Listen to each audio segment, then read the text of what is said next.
I'll pause it. Yep. So I'll come over here, run, pause it. Okay. This unfortunately doesn't work for what we're trying to do. That's fine. You're all set right there. Just hit play and we'll start playing for you.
Okay, it looks like we have everybody assembled here. So before we begin with these wonderful students going to sing for us, um, if you would join me, I'm going to give the invocation, and then we'll give the pledge.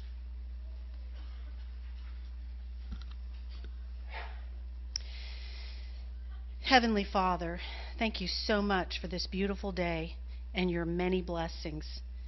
Lord, as we citizens of this great republic come together to perform our civic duties and serve one another in this county, let us take pause to remember our brothers and sisters alike in Belgium and throughout all of Europe who have once again encountered the true face of evil in their society. As we lift up the families and friends of those who have lost their lives or were injured in today's terror attacks in Brussels, we pray for their comfort and peace during this most difficult trial. We also pray that through your sovereign will, your swift justice will be brought to bear on those who are responsible for this evil. As we turn our eyes to our own home front and the many trials and difficulties we face here, let us not forget that we are all members of the same human race and that we all bear the image of our Creator. And as such, let us remember to treat each other with mutual respect and dignity that you have called us to by your word. Thank you for each and every person who plays a part in this school district, for their selflessness and sacrifice for the work they do every day. Forgive us of our petty differences and empower us by your Holy Spirit to work together for the mutual benefit of our most prized possession, our children. Be with the men and women of the United States military as they serve their country's highest calling. Watch over them, go before them, and give them victory in all they set out to accomplish. And lastly, we thank you most of all for your Son, Jesus Christ, and the sacrifice that he made on the cross for our sins as we look forward to Resurrection Sunday. It's in his name we pray. Sola Deo Gloria in Jesus Christ. Amen. I pledge allegiance to the flag of the United States of America and to the republic for which it stands, one nation, under God, indivisible, with liberty and justice for all.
At this time, I would like to call to order the school board meeting, a regular meeting of March 22nd, 2016. March is Music Month in our schools, And the chorus students from Grove Park Elementary and Orange Park Elementary are performing for us tonight under the direction of Katie Polk, music teacher for both schools. I'd like to also introduce the principals Scott Voitko from Grove Park Elementary and Carol McCullough from Orange Park Elementary. Let them stand and be recognized. And if we have any other music teachers in the audience, would you also please stand and be recognized?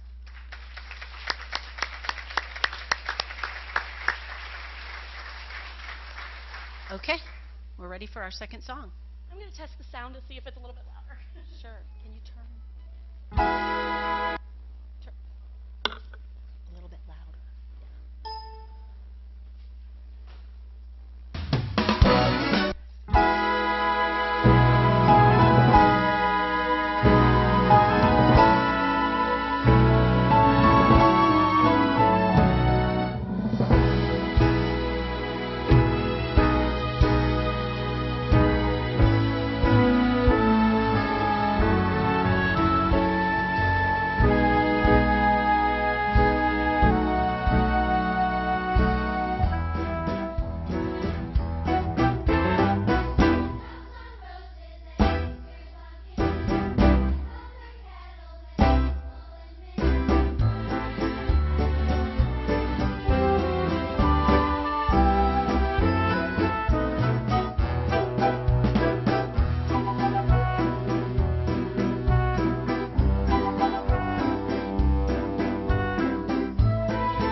I'd like to thank Miss Katie Polk for that. She's a wonderful music teacher. I know because I am blessed to hear her sing every Sunday morning, and she is wonderful. So thank you, children.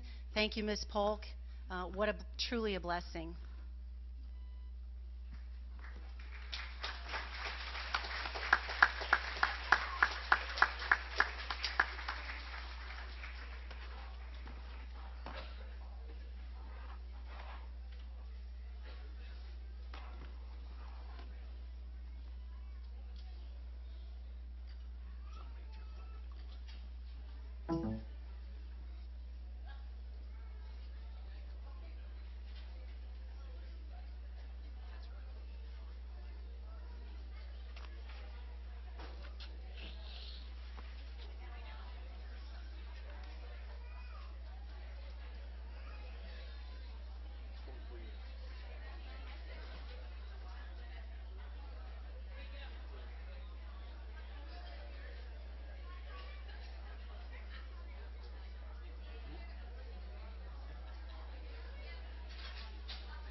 Okay, we'll go ahead and get started. I'd like to welcome citizens of Clay County. I'd like to take this opportunity to thank you for taking time out of your busy schedule to attend tonight's meeting. This meeting is our opportunity as your elected representatives to collaborate openly and make decisions that will decide the future direction of our public schools and the education of our children here in Clay County. If you wish to address the board, there will be an opportunity to speak for 3 minutes.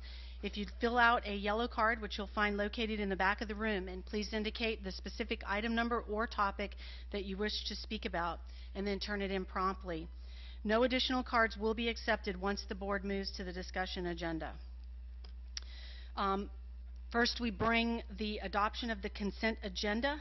I will note that there have been no items pulled, but prior to us taking that up for a motion, I would like to mention consent item C2, which is the Clay County, it's resolution 16-13 Clay County Agricultural Fair, and I've asked Ms. Gilhausen if she would read that resolution. Resolution 16-13, whereas Clay County will hold its 13th annual agricultural fair on 30th annual agricultural fair on March 31st through April 9th, 2016, and whereas the Superintendent and School Board of Clay County endorses this event with the Clay County Fair Association and hereby encourages all citizens to attend and enjoy this educational and entertaining event, and whereas this fair will serve as a showcase for Clay County agriculture with emphasis on educational experience concerning Clay County's leading industry, and whereas various Clay County youth organizations such as 4-H clubs and Future Farmers of America play an important part in the fair, and whereas the Superintendent and School Board of Clay County encourages all citizens to demonstrate their support of our youth by taking an active interest in their activities at the fair, and whereas agriculture fairs provide fun and entertainment as well as education for the entire family, and whereas the Fair Board, committee members, patron life members, and many volunteers have done an outstanding job of putting together the 30th Annual Clay County Fair, which will provide entertainment and learning for children and adults of all ages, now therefore be it resolved that the Superintendent and School Board of Clay County, Florida do hereby dedicate this 30th Annual Clay County Agricultural Fair to all the citizens of Clay County, duly adopted this 22nd day of March 2016. Okay, I will entertain an adoption of the consent agenda. I'll move approval. I'll second. I have a motion for approval by Ms. Condon and a second by Ms. Gilhousen. Any discussion? All those in favor say aye. Aye. All those opposed say no. Motion carries 5-0. Okay.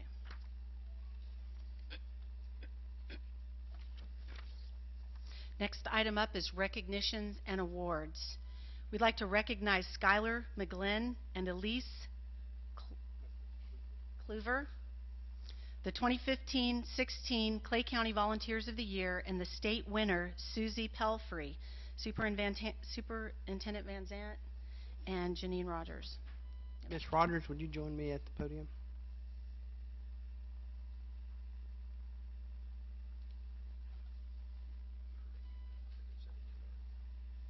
It's our pleasure tonight to have Ms. Janine Rogers from the Florida Department of Elder Affairs to make our first presentation of the evening, and I'll let her introduce herself to us and make your presentation, ma'am. Ms. Pelfrey, would you please come forward?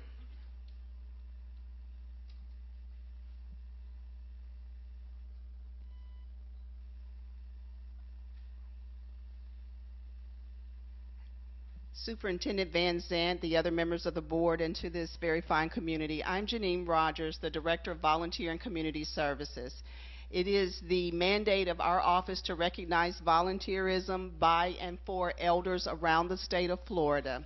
With pleasure this evening, we have the opportunity to recognize Ms. Pelfrey for 5 years of service to Shadow Lawn Elementary. It is my understanding that you have over 1,000 volunteer hours, and in addition to that, you've done such an outstanding job with helping to improve the academic success of the students in their reading skills. So on behalf of our department secretary, Samuel Verghese, and on behalf of myself as the Director of the Office of Volunteer and Community Services, we'd like to thank you for your commitment and your dedication, and we want you to know that we appreciate all of the things that you're doing to help bridge intergenerational connections and the difference between the generations. Thank you so much, Ms. Pelfrey, for your service.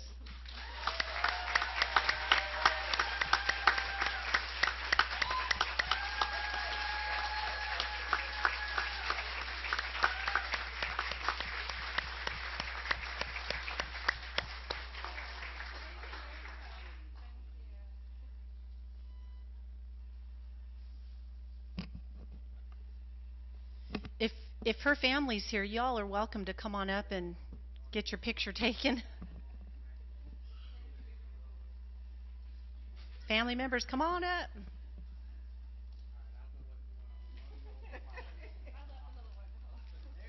There we go.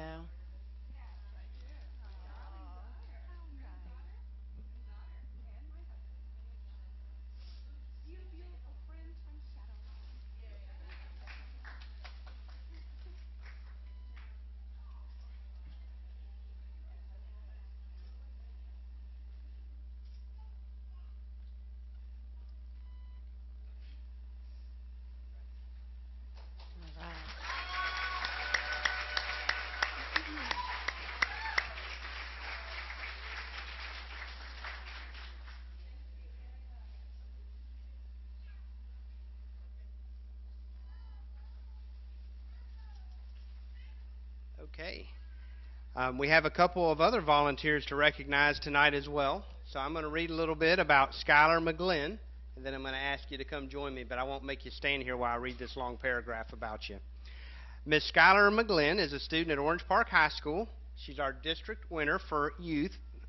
She's a junior, the junior class president, a Raiderette, a member of Students Working Against Tobacco, a member of the Student Advisory Council, a member of the Health Academy, and when not in school, you can find Skylar volunteering with Tyler's Tabs, the Ronald McDonald House, Donovan Darius Foundation, Dignity You Wear, the Mercedes Lewis Foundation, Wounded Warriors, among others. She tirelessly volunteers and promotes volunteering to other students, often recruiting them for one of these organizations that she regularly works with. In the past year alone, Skylar has completed 350 hours of community service and has been awarded the President's Volunteer Service Award. She has completed a total of and 17 community service hours since ninth grade. She's recently competed in the Miss Orange Park High School Scholarship Pageant, where she was awarded the Leadership Award, no surprise there, and placed first runner-up. She was named Miss Orange Park High School Sweetheart 3 days later. She was also volunteering at IHOP's National Pancake Day to raise money for the Children's Miracle Network. Her career goal is to become a Life Flight Trauma Unit EMT so that she can continue to help others. Her favorite quote is, "We make a living by what we get, but we make a life by what we give." Winston Churchill, one of my favorites too. How lucky for Skylar that in her life she gets to do both. Skylar, could you join me up here?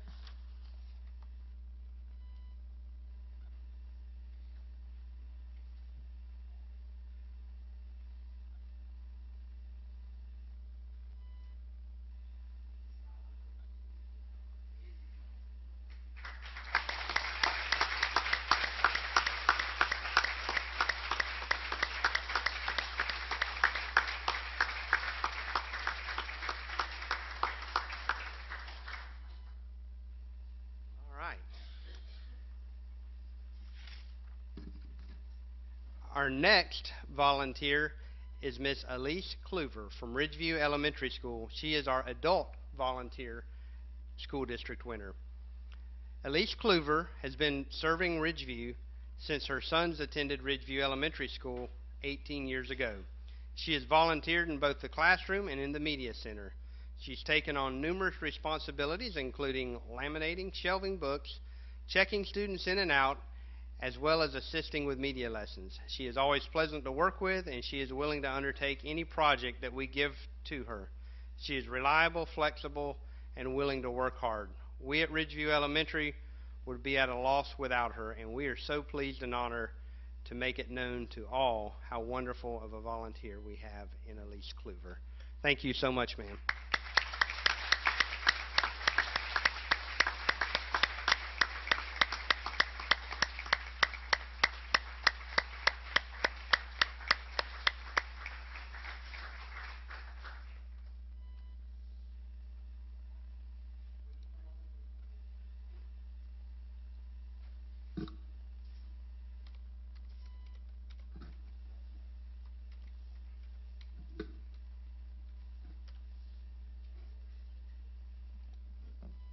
Well, I was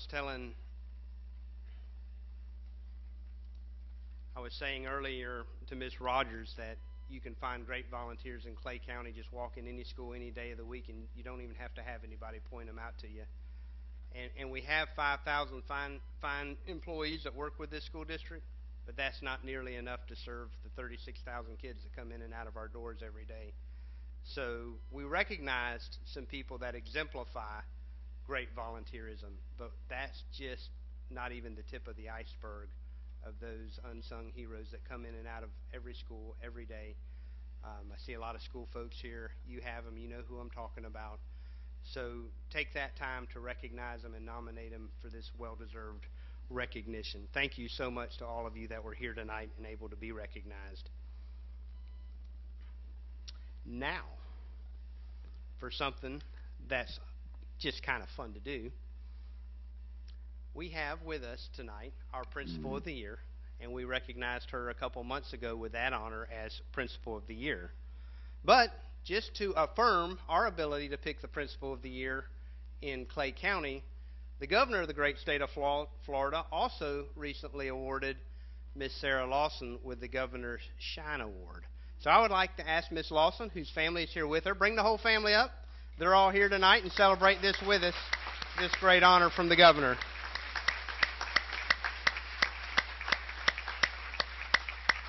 Too bad he couldn't be here.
And finally tonight, we have one of our fine instructional staff, Mr. David Bradley from Lakeside Junior High. Where's Mr. Bradley? I have called Mr. Bradley a couple of times because he serves our children so well. When I meet one of the parents of one of his students, all they can talk about is Mr. Bradley. So literally, this is my first time to get to meet him. But we've talked a couple of times because when I get around the Lakeside parents, they all just want to talk about Mr. Bradley. So I've got and again, he's been recognized here at the local level, but he was recently also recognized at the state level with the governor's report. Congratulations.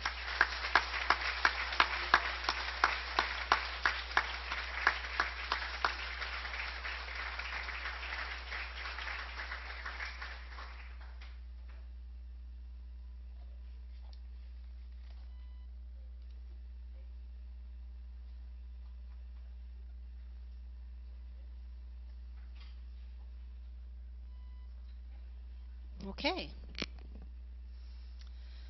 Next up on the agenda is presenters. We are going to see a presentation from Ms. Cherie Stewart on CTE Academy. So, Ms. Stewart.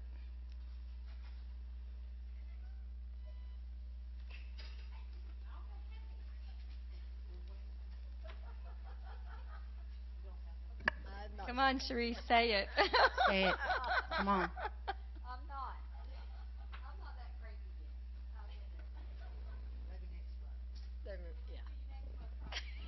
Okay. Maybe. Good evening. Good to see you all tonight. It's a beautiful night. Can we move everything outside, you know, like you do on a good day in the classroom? Let's move outside and sit outside. It's beautiful. Just want to take a few minutes.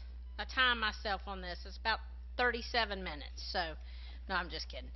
Just want to take a few minutes this evening to talk to you about our partnership with Ford Next Generation Learning. Most of you all are pretty aware of the fact that we've had a long-term relationship with them.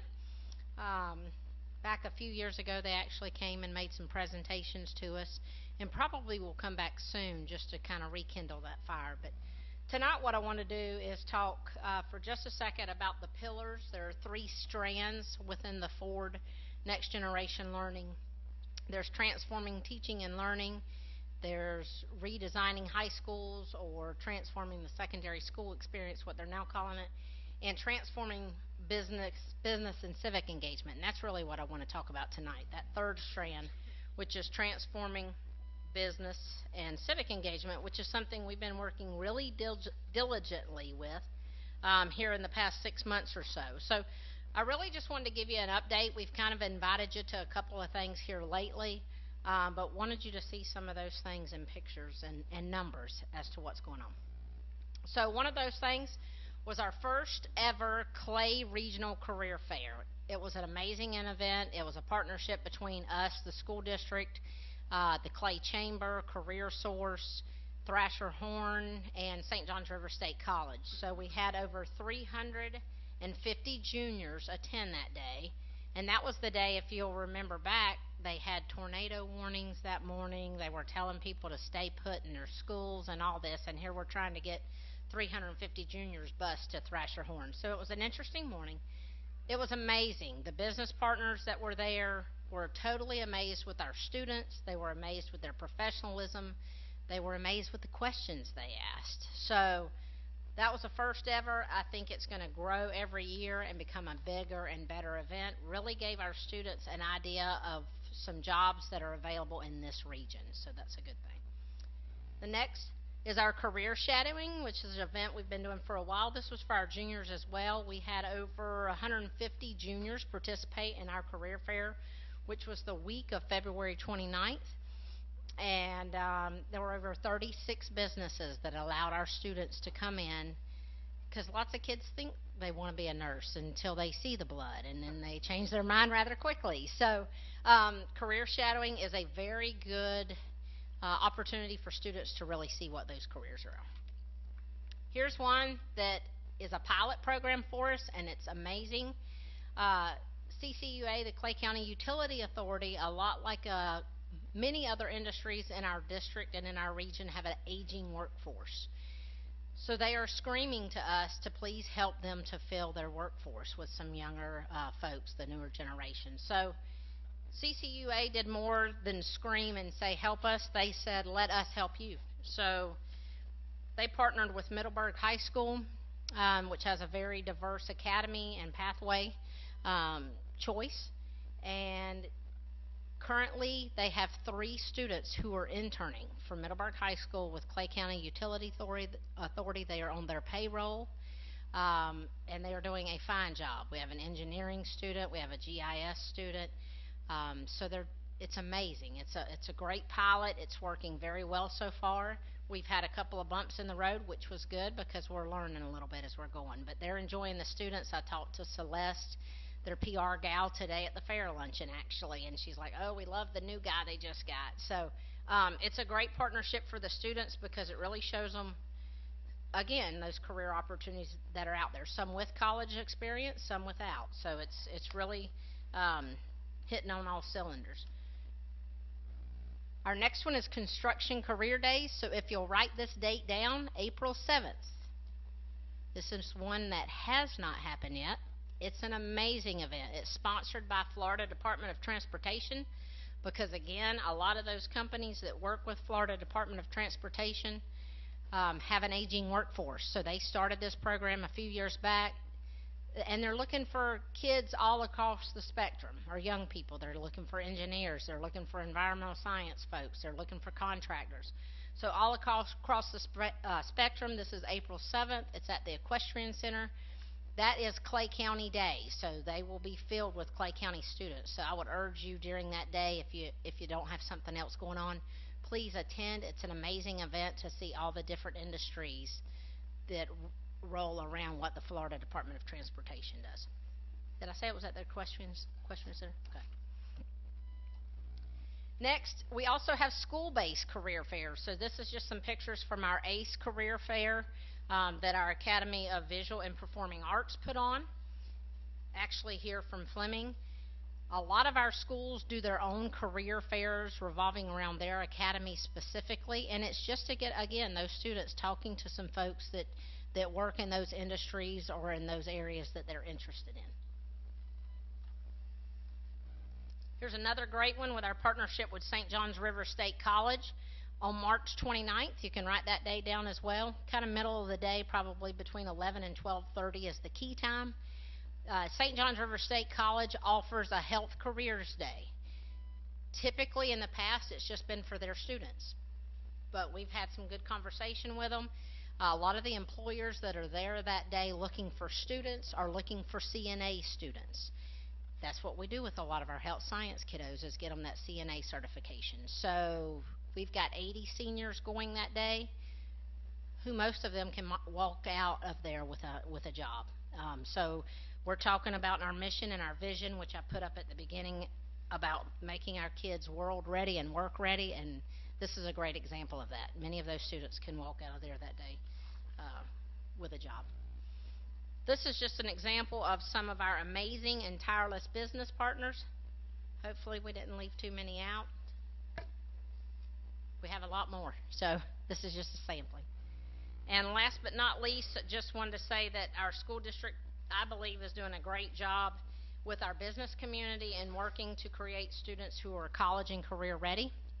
And we hope to just keep expanding it. It's really, everybody's starting to see what we're doing, so now we're having businesses knock on our door and say, hey, how can I get involved? So it's great to see. Most of you probably know that VyStar is adding a 3rd credit union at Middleburg High School for this upcoming school year. So, I mean, business partners are seeing the difference that it makes in the lives of our students, and they're coming to us now, so it's great. One more thing, and I'm done. If you get the Clay today, you will notice in the last month that our 2 kiddos, Madison and William, have been on the front page of the Clay today here in the last couple weeks, so I thought that was good to see as well. I do have kind of maroon on tonight. That's for Texas A&M making it into the Sweet 16 in basketball. Wait a minute. Thank you. Thank you, Ms. Stewart. Tide. She just has to do it. Hey, football season will be here soon. And what is that, Carol? Roll Tide, yeah. Okay. All right. We have no scheduled citizens requests, so we will be moving into our discussion agenda. This would be the last call for speaker cards. If there are any additional speaker cards to turn in, you'll need to turn them in now. Okay. Item D1, before you speak, we do have one card on item D1, and this is Mr. Keith Nichols.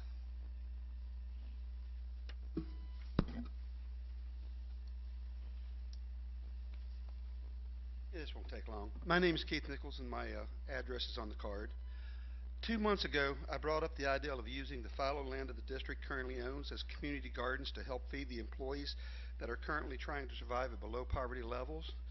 And mind you, I'm not talking about a simplistic pallet garden. I'm actually talking about the 20-plus acres that we have on County Road 315. And my thought is, if we get started soon, we'll have a chance to plant the Three Sisters and have a harvest come about the time that we get out of school. So I'd love to hear an update on how this ideal has been advanced or ignored over the last 2 months. Thank you. Thank you, Mr. Nichols. Okay, Mr. Van Zant. Hey, we've got just a little teaser for you tonight, and I'm going to call Ms. Schofield up about something that will be presented more fully next month. But we've been working the district, Orange Park High School, and St. John's College, expanding our partnership that's been a great partnership for years with St. John's River. And we're in the process of creating St. John's River Collegiate High School at Orange Park High School. So basically, selected students will be able to enter with a 9th grade cohort, and upon completion of their senior year, they'll be able to earn an Associates of Arts degree. So we'll be giving you a full presentation at the April board meeting, and have some representatives from St. John's College and Orange Park High School to present to the board and the community and give you some more details on that. So without any further ado, I'd like to call up Mr. Mike Wingate, Ms. Kathy Schofield, and Dr. Saren Hatcher to share a little bit more good news with you. All right. This is good stuff, folks. We're excited about several of the programs that we got going, and we've got one that we want to do a quick presentation for you. Just a quick background is several months ago, we met with the National Math and Science Initiative representatives. They came and met with several of us from the instructional division, and they talked about how they could increase our participation in the AP programs, advanced placement programs, and we're very excited about that. Through Kathy's tireless efforts and her connections with the military and grant writing, we are now hooked up with that group, the National Math and Science Initiative. We refer to them as NMSI, and Kathy and Dr. Hatcher are going to make a quick presentation. Kathy's done a lot of work in this area. We've met with the 7 high schools. They're on board. Dr. Hatcher will pick up this program and start running with it. He'll help Kathy coordinate this, and then Dr. Hatcher will be out in the schools and be the liaison between the schools and NMSI. So this time we just want to do a short presentation for you about this program, okay? Kathy. Okay, so as Mr. Wingate mentioned, this is brought to us by the National Math and Science Initiative. So we're looking at a STEM initiative, and it's real important because most of the jobs that we're preparing kids for, a lot of the greatest opportunities are in those STEM fields. So that's why STEM and why now. What NMSI has done is come to us, and they've offered us, as Mr. Wingate said, the opportunity to increase student achievement in the advanced placement programs while also providing a lot of supports for teachers, students, and our schools. And as you can see by the circle diagram there, there's a teacher support component, which includes some financial incentives as well as incredible professional development opportunities. There are student supports that Dr. Hatcher will tell you about, and there's also school support here. And this is going to include the math and science parts of our advanced placement program, as well as English, because even us STEM folk recognize how important literacy and writing are. So as you can see, there's a lot more data that I could share with you, but I just want to show you one example of some of the really dramatic results that this program has had across the country.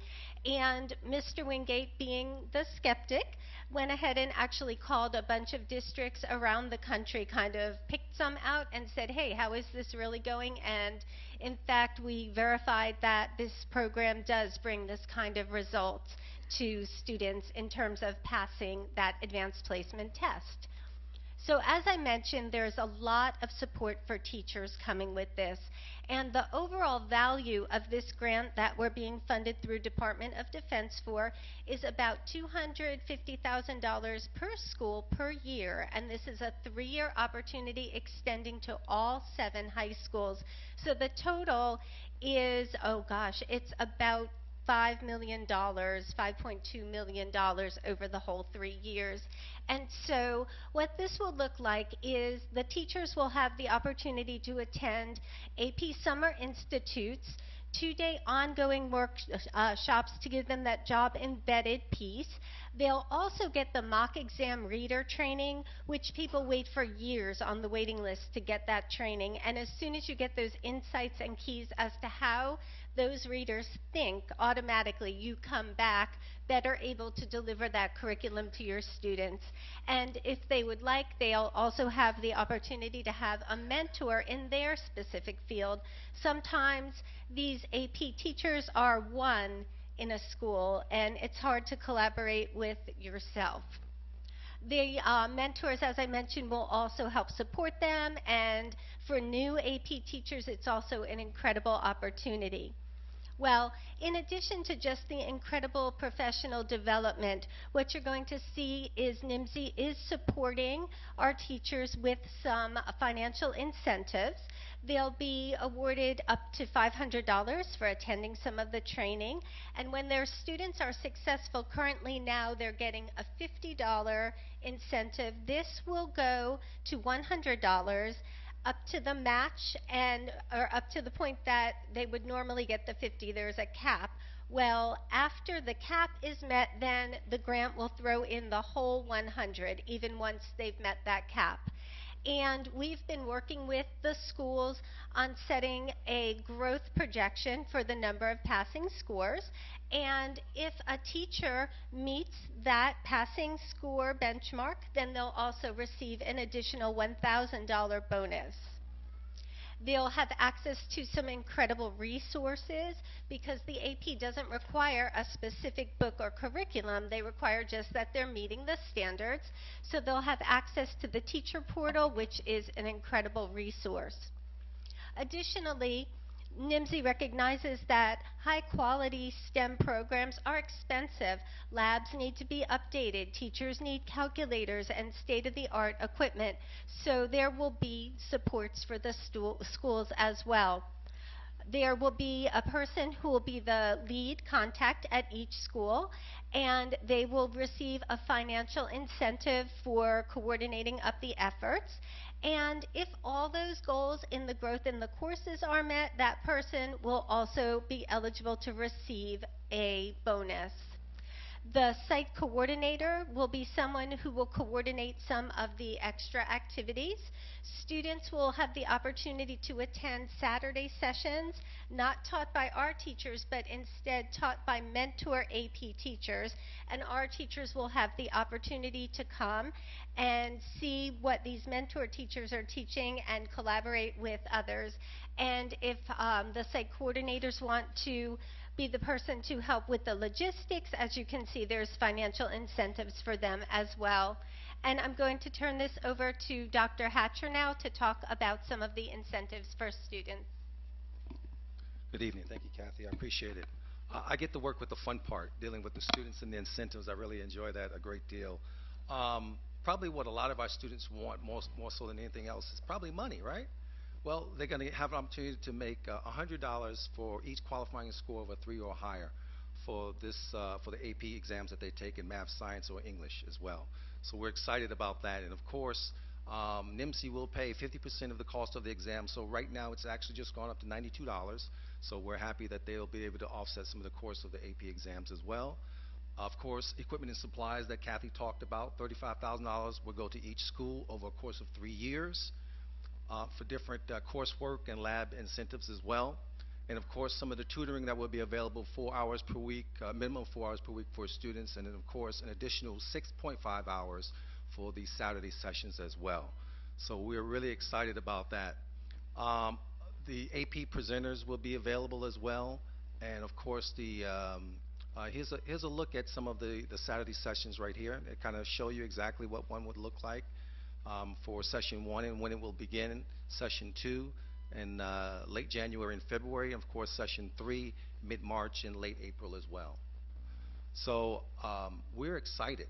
We're excited. I remember many years ago going through training, and we talked about when we set our goals for young people, they should be BHAGs. You remember that? Big, hairy, audacious goals. Well, this is one of them for our young people, and I'm excited for them, and you're going to see major growth when it comes to our AP participation. And as a byproduct, you will definitely see significant increase in the number of minorities participating in advanced placement as well. So we're excited about that. Thank you.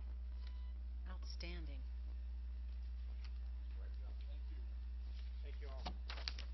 Ms. Schofield, could you email that to the board members, your PowerPoint? Great. Thank you. Thank you.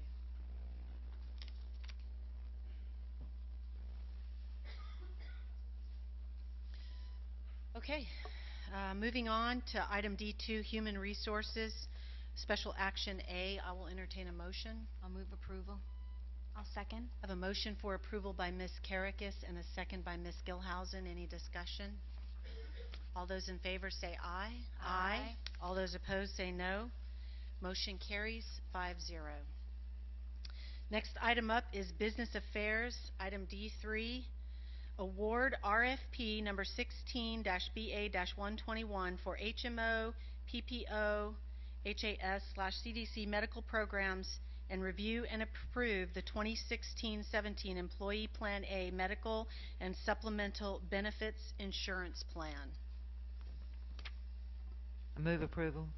I have a motion for approval by Ms. Studdard. Second. And a second by Ms. Karakis. Any discussion? Do we have a presentation for this? No? Okay. Who's giving the presentation? Okay. Okay. I thought we did. Hi. I'd like to call Miss Ann Gephardt with Aon to come up to the mic and present.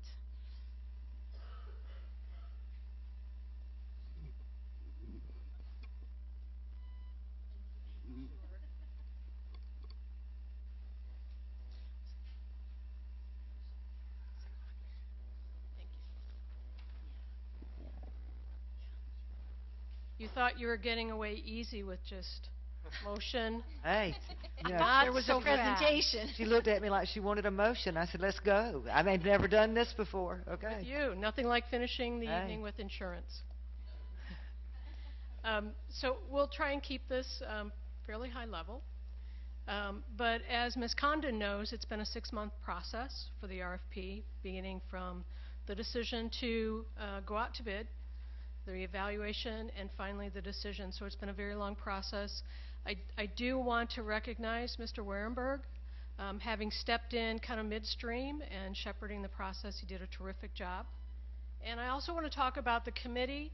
As you can see, a 6-month process was a long process, and they were very dedicated to both short-term decisions and the long view. So it was one of the best committees that I've worked with. I work with a lot of districts, and the questions that were asked, the issues that were discussed were all really valid and important.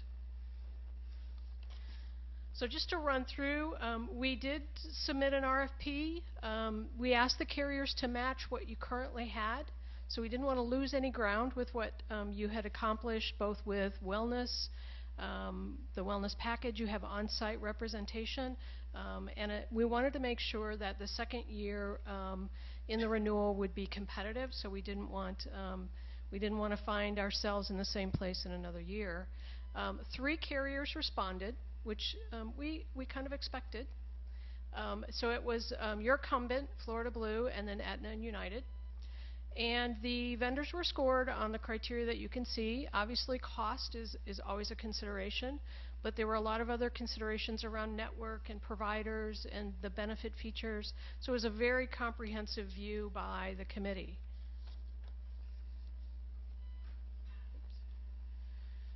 There were finalist meetings held in February, very detailed meetings with the carriers. After reviewing all the proposals, Florida Blue was eliminated from the finalist presentations, and each finalist received a list and agenda of questions that we really needed them to clarify for the committee and bring their best and final to the table. And so the committees made the finalists made their presentation to the committee on February 24th. Both finalists offered improved financials. So when we said bring best and final, they did. They came at it slightly different ways, but they both came to the table with some improvements. So you can see from the chart the final medical proposals.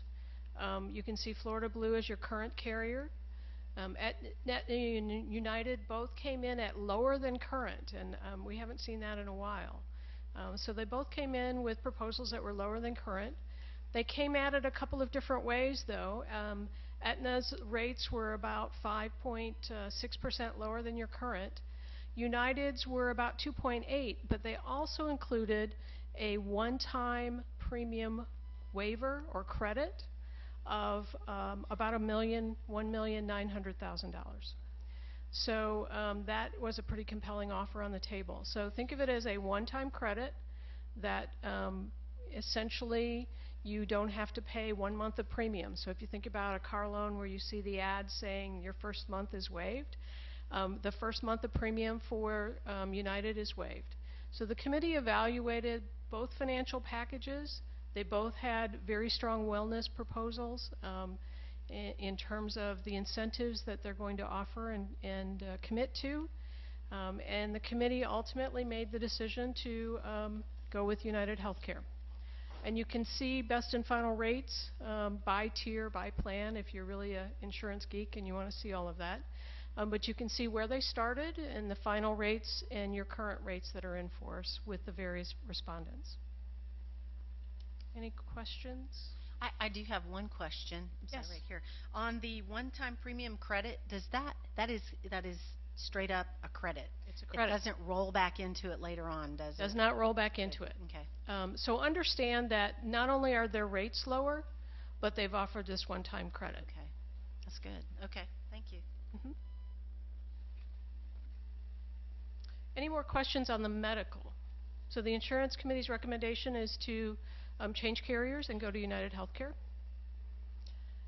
We also have the rest of your benefit package to renew. And as you can see on the remaining renewals, the medical gap plan, we've got some data on. That's the plan that people use to cover deductibles and out-of-pocket expenses. And you can see that the initial renewal was a 60% renewal.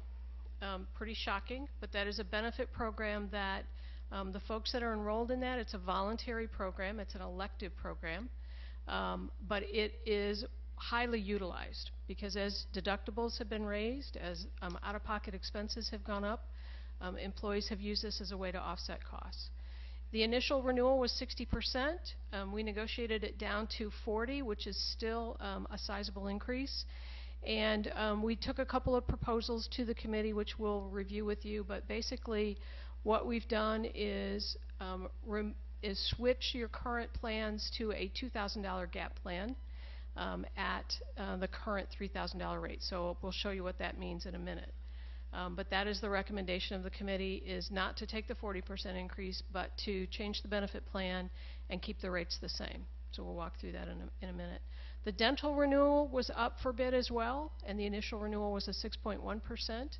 That was negotiated down to a 3.9% for 2 years. So that's a 2-year agreement. The rest of your benefits are on a rate hold for either 1 or 2 years. So a rate pass on your vision, your accident and injury, critical illness, whole life. Life and disability was up for renewal with Liberty Mutual. They came to the table with a rate hold for 2 years, which is a really sizable proposal.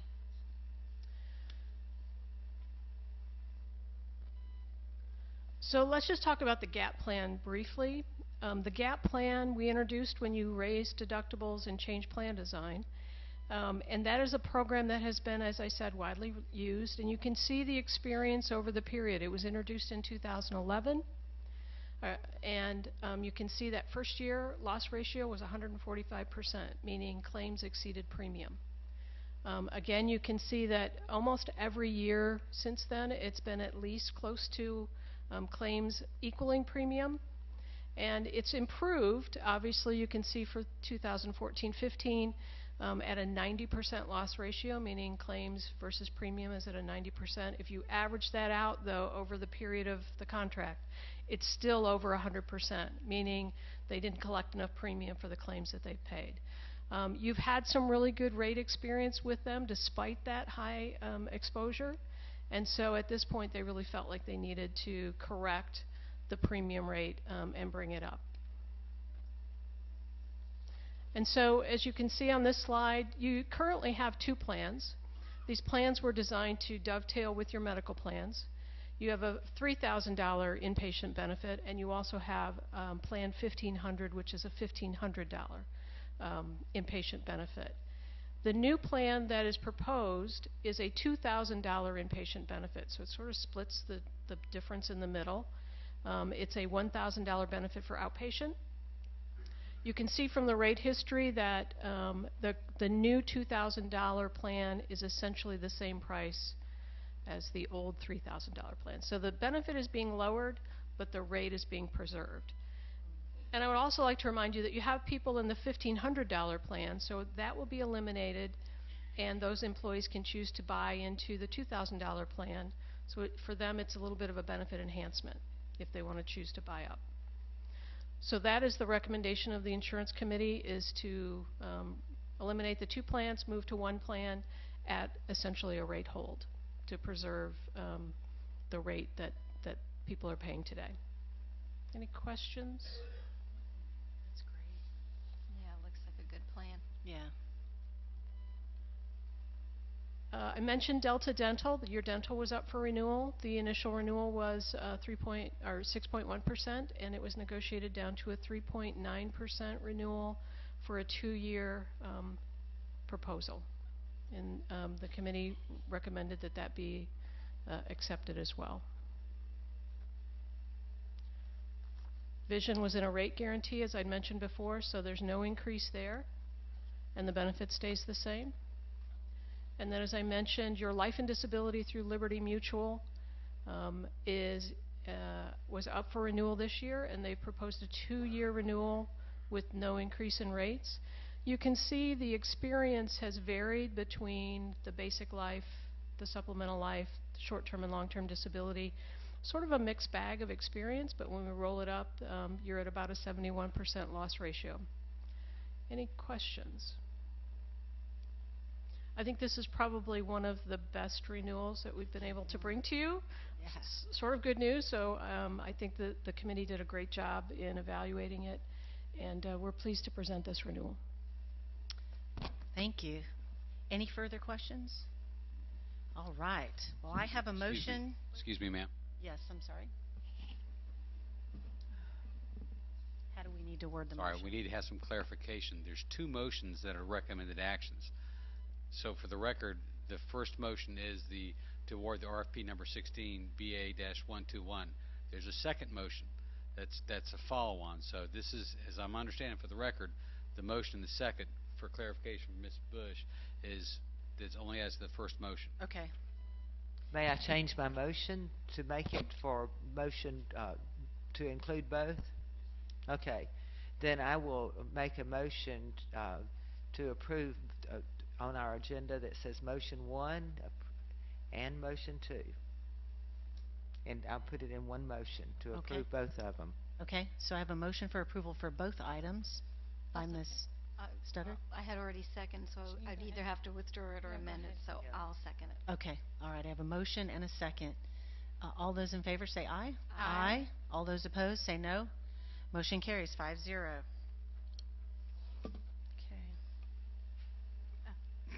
Okay. Dr. Legetko. Yes. Hi. I also wanted to invite Ms. Crane, the insurance committee chair, to say a few words about the process that we went through. And absolutely. thank you. Well, it's kind of a moot point now. You really wanted to vote. That's good. Okay. So as you're already aware, we did choose United, and having been through the process twice before myself, I was confident when I went in, I was confident that Aetna was going to end up with the renewal. However, I was very surprised when we went through the process, as I believe most of the committee members were, and that United most definitely presented a better net cost to the district and a more lucrative wellness plan. So instead of saying please vote, you've already done that, so thank you. Well, thank you for your committee's very hard work. You guys did a great job. I would like to say thank you to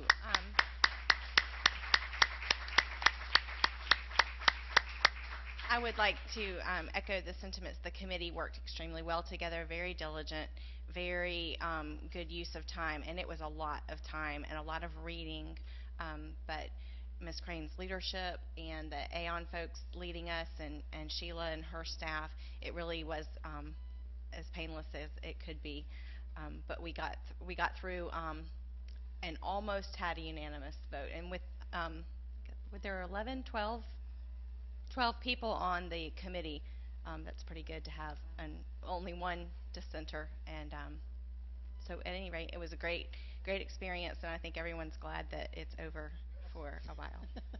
Okay, thank you. Dr. Lugacko, do you have anything else? Okay, all right, thank you. Okay, presentations from the audience. We have a few cards here. We'll start with Miss Liz Crane, since she was just up.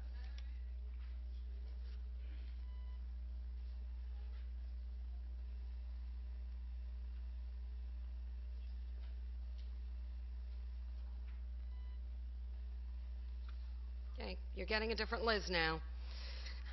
Liz Crane, pardon? No, sorry. Liz Crane, I'm currently the CCA treasurer, former CCA president from 2008 to 2011. You have my address for the record. Deja vu. It's rather ironic that almost to the day, 5 years ago in 1 month, I stood before the board to express my disappointment in the vote of the board.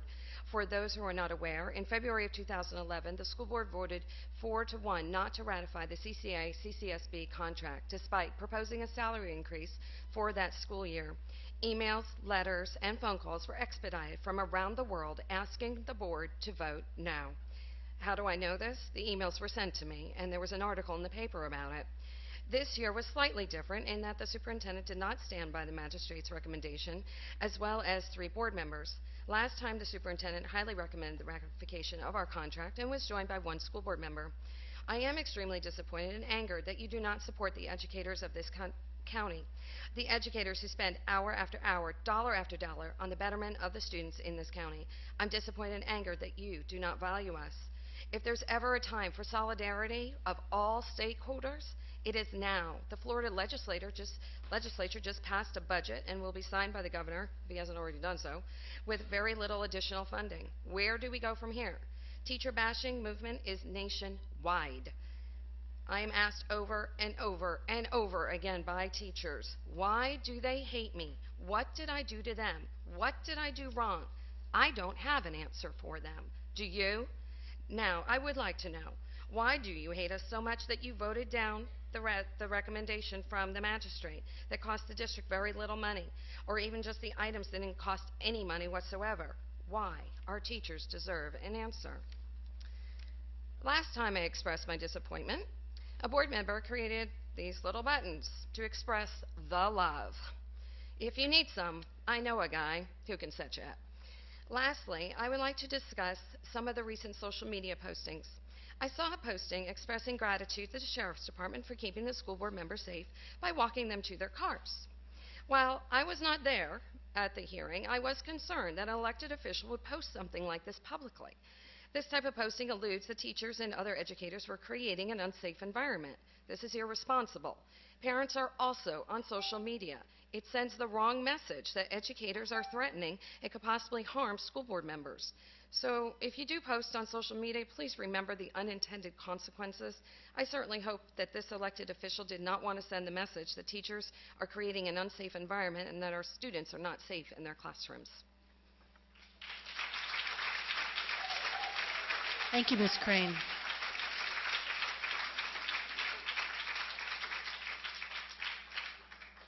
Ms. Laura Mayberry.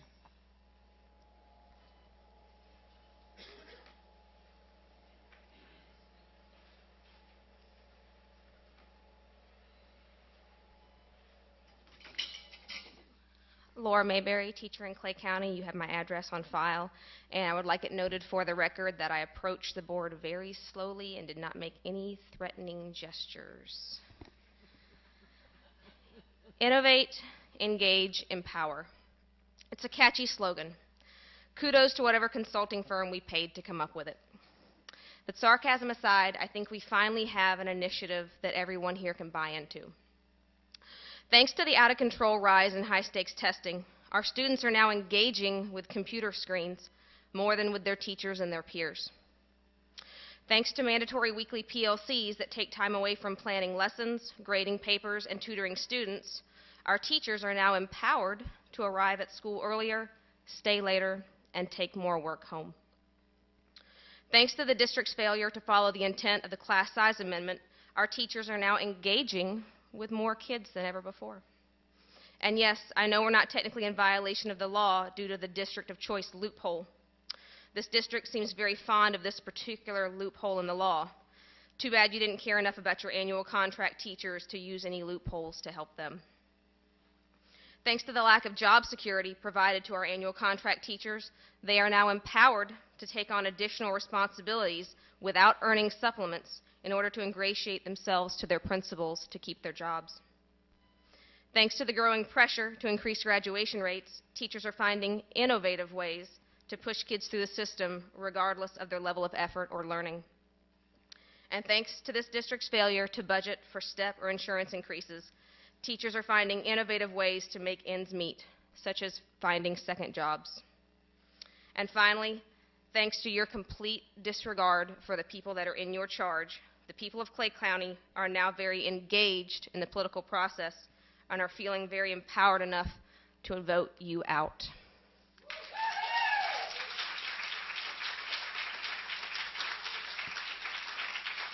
Ms. Tracy Butler. You good? Okay. Ms. Renalee Paiva.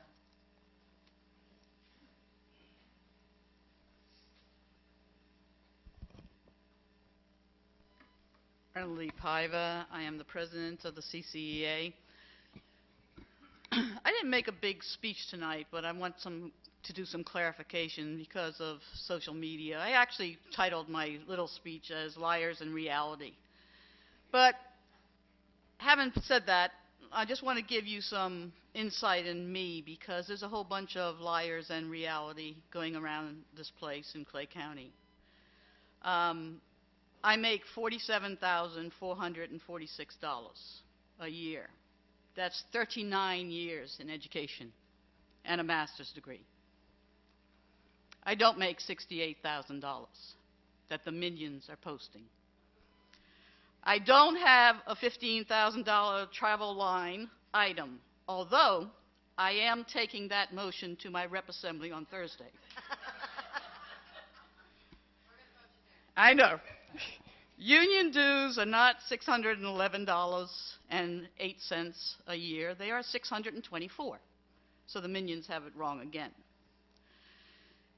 Most of that is not in, well, not, you have payroll deductions, so you should have added right. But we have a bunch of people that are cash pay because they're afraid of you. When you demonize your teachers, you demonize the people who are teaching your children. I don't drink pina coladas.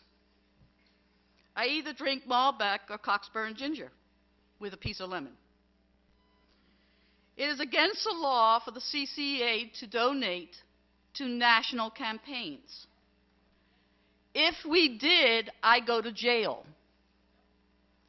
And I'm not going to jail. I put people in jail for 15 years.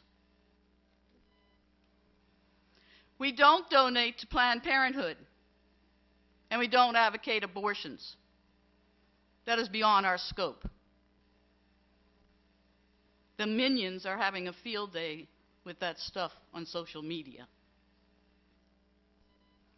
The CCEA has bought their own property. We are proud of it. We did it after 40 years of existence. Local dues are $93 a year. 40 years of existence. We have no mortgage. We did almost $70,000 of renovations, and we paid $170,000 cash. If the idea was to put some loophole out there, go to Community First, they're a partner, and I give you permission to see where the cash came from. We didn't launder it from out-of-country safe havens. I am a school board employee. You heard that from your own labor relations person say that the other day. And I expect to be treated like a school board employee.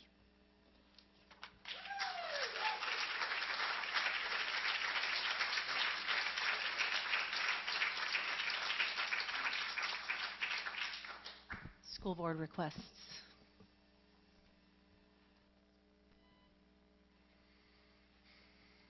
I can start if you'd like. Go ahead.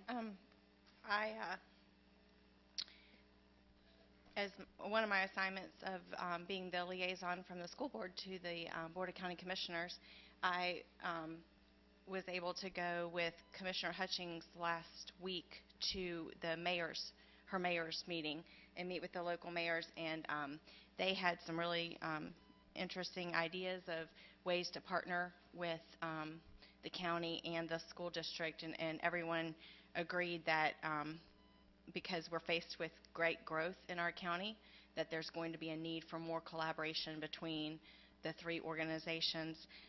They have something, because I haven't been attending their meetings, I really didn't get a lot of clarification, so I'm sure more communication will be coming out to all board members, all 5 board members, but they have something that they're doing in April. There's going to be a date in April where they're going to be presenting a strategic plan countywide that they've been working on, and they didn't have a date. I don't know a date, but it's going to be, I think, at the BCC, so they can record it and it can be available to view if anyone can't attend. But it's going to encompass basically all of the elected officials in the county are going to be invited, as well as some key business leaders, and I don't quite remember who else they said. There was a long list of people that are going to be invited to that presentation. In the event that I get communication beforehand on that date, I'll be sure to get it out to everyone.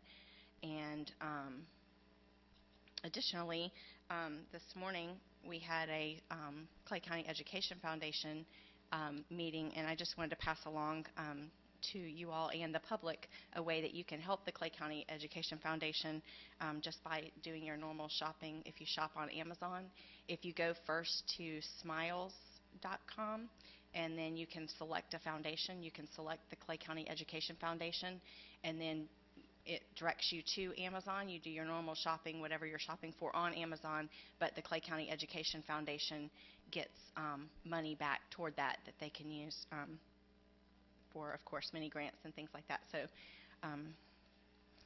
and then I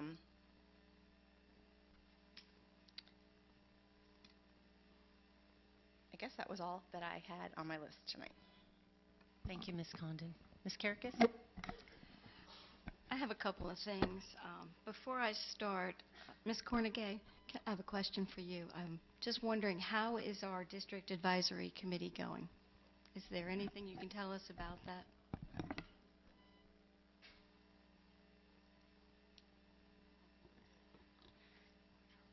Fact, if I can get... Here we go. Thank you for your assistance. Our district advisory committee has been very active, and they have been working together to organize a parent workshop that will take place here in this room on Thursday evening at 6:30. Lots of questions about the Florida State Assessment as we get into the heavy part of the assessment season, And if you'll remember, a month or so ago, they put together a frequently asked questions document that we posted on our website. And as a follow-up to that, we're going to bring parents in with the help of Dr. Weiskopf, and we're going to just answer parents' questions about the FSA, show them some sample test items, and we have about 4 or 5 of our representatives who have coordinated. They distribute flyers throughout the county, and so we're excited about how many people want to show up and learn more about our FSA on Thursday evening, thanks to their collaborative efforts to put that together.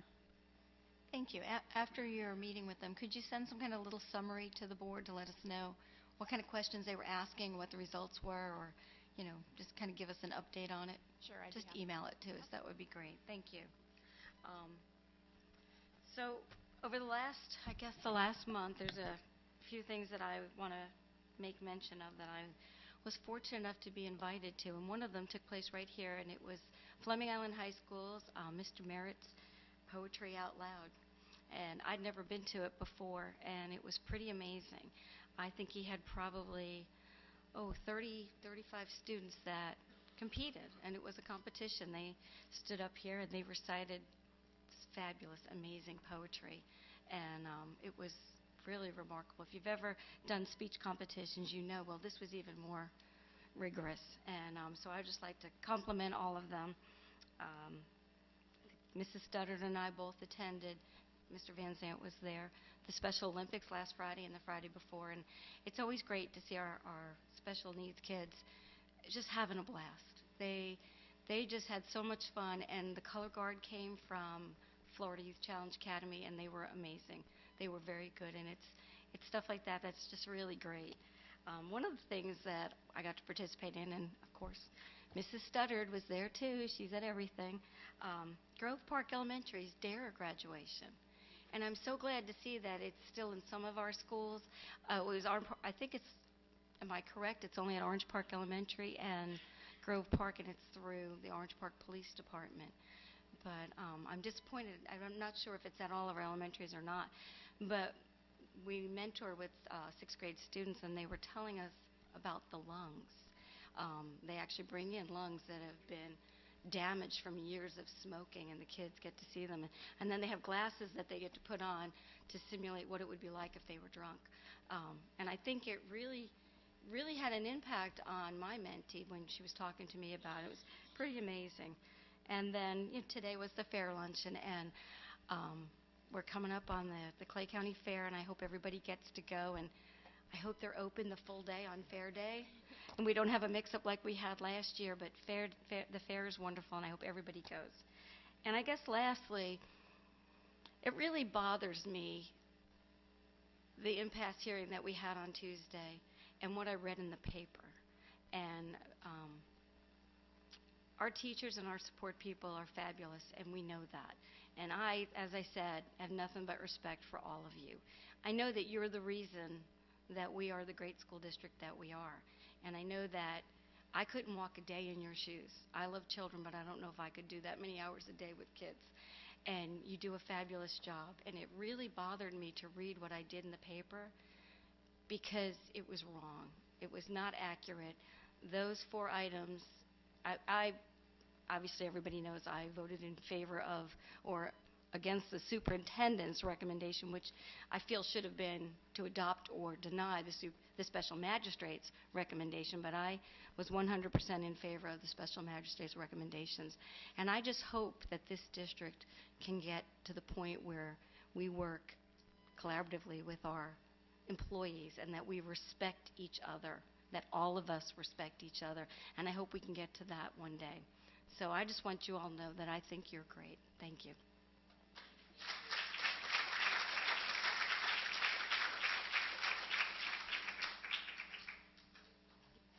Ms. Studdard? Go ahead and let Ms. Gilhousen. I went first last time. She doesn't. You don't have anything? Okay, I'll finish up then. Okay, thank you, Ms. Karakas. I had to check off fair luncheon today. I had to check off DARE graduation. I had to check off 2 Fridays of Special Olympics. So it was fun, all of it. I want to say something. The chorus that was from Grove Park and OPE tonight, I got to tell you, The Sound of Music is one of my all-time favorites, and I couldn't help but almost sing to myself.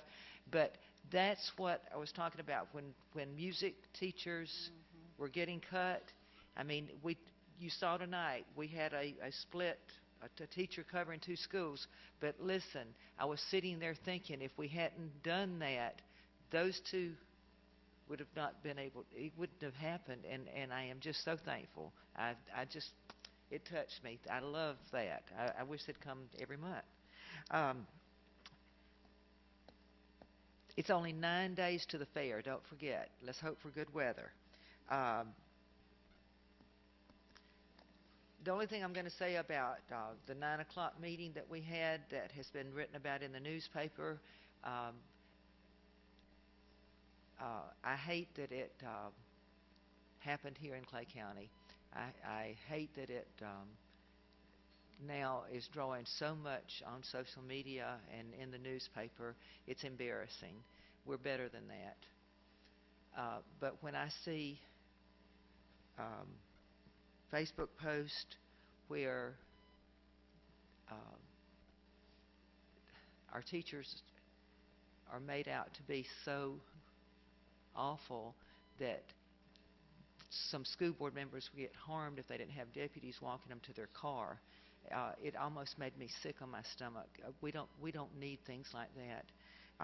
We don't need an outstanding citizen on Fleming Island calling our teachers domestic terrorists and union agents. I have resented and I want it stopped.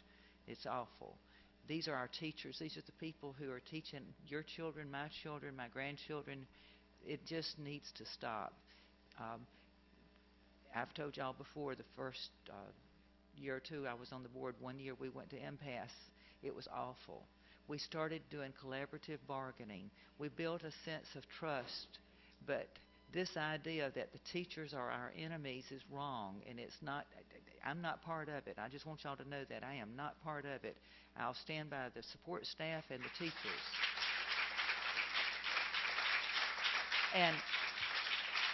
And on a final note, this is a very special week in all of our lives, and I hope that y'all all have a nice Easter weekend and come back next Monday.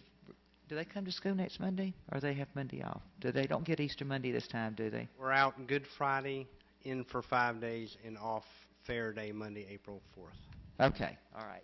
But I just hope now that the cold spell is over, everybody can just relax and hope to goodness that the crazies stay off of social media and quit calling y'all names.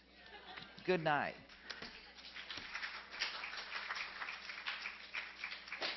I don't have anything. I just want to wish everybody a happy Easter this coming Sunday, and that's all I have. Mr. Van Zandt. Thank you for everybody that came tonight, for everybody that presented. I'm excited about our healthcare prospect. Look forward to meeting the United folks. I haven't got to meet you yet. The kids are out this Friday for Good Friday. Wish everybody a blessed Resurrection Sunday. Monday, April 4th is the cheap armband day. If you have kids and grandkids, go online now and get your armbands for the fair. That's the day to be there. Now, we skipped over the attorney. Did you have anything, Mr. Sykes? No, he's the last one on the list. Oh, okay. I'm sorry. Are you finished? Okay. I didn't mean to interrupt. Mr. Sykes. I need to schedule with the board an executive meeting to discuss one of our pending litigations. So I sent an email to Ms. Bush today to coordinate a convenient time for your calendar. So we will be setting an executive session, please. Okay. All right. And with that, this meeting is adjourned.